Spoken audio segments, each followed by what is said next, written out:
Is depersonalization just anxiety? I wanted to clear some confusion around this. So here are my thoughts. Hey guys, it's Swami from dpnomore.com. How are you doing? I get many emails asking me if depersonalization is just anxiety or whether anxiety is the root cause of DPDR. Here's my answer. I don't think depersonalization is just anxiety or that DPDR arises only from anxiety.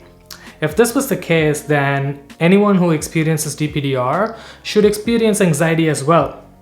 But after having helped so many people with DPDR and after hearing all of their stories, I found that some people with DPDR don't experience any anxiety at all. Of course, a lot of people who experience DPDR do experience anxiety, but not everyone. I feel that both DPDR and depersonalization arise from stress. Yes, that's right. I think stress plays a very important factor whether you experience anxiety or DPDR. Stress and stressful events like trauma change a lot of things for us. You may have heard of the stress response. When we experience stress, a number of things happen. A number of changes takes place inside of us. The adrenal glands secrete adrenaline, which is the hormone that makes your heart beat fast. It's also the primary hormone responsible for panic attacks. The level of cortisol, another stress hormone, also changes in our bloodstream. Our breathing becomes different, our hearing becomes sharper, we might become alert. This is all like what's known as the stress response. In short, stress changes your nervous system. This can produce feelings of anxiety. When the stress increases beyond your capacity to cope, then that will produce feelings of depersonalization and derealization. Okay, you might ask, if this is the case, then why do some of these experts in DPDR claim that DPDR is nothing but anxiety? Well, it's because it sounds like an easy explanation for DPDR.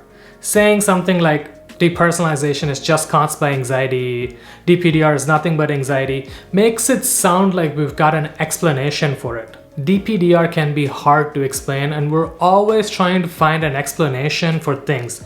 That's because if we can find an explanation, it feels less scary. But if you dig deep, you'll see that this explanation is just built on a house of cards. Sometimes this helps.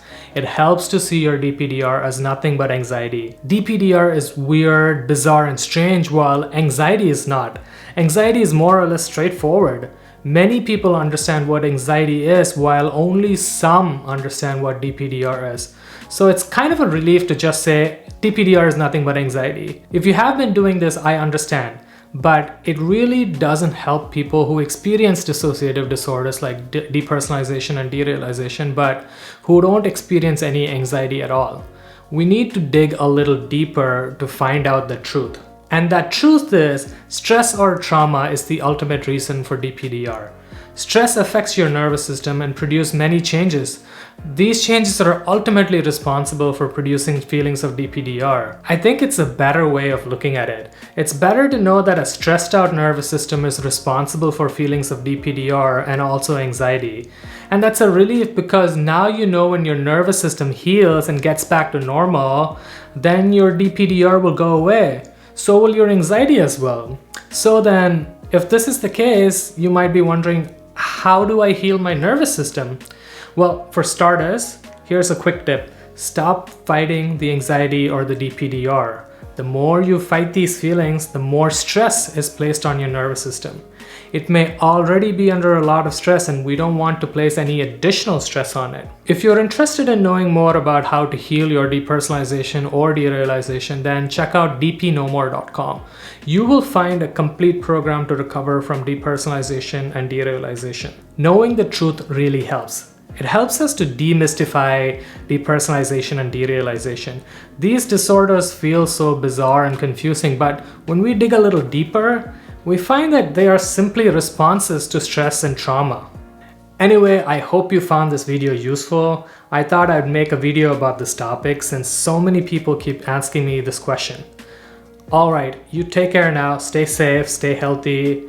We're gonna get through this. Depersonalization and derealization can be a hard experience, but it's not impossible to recover. You can recover. I'll see you in another video. See ya.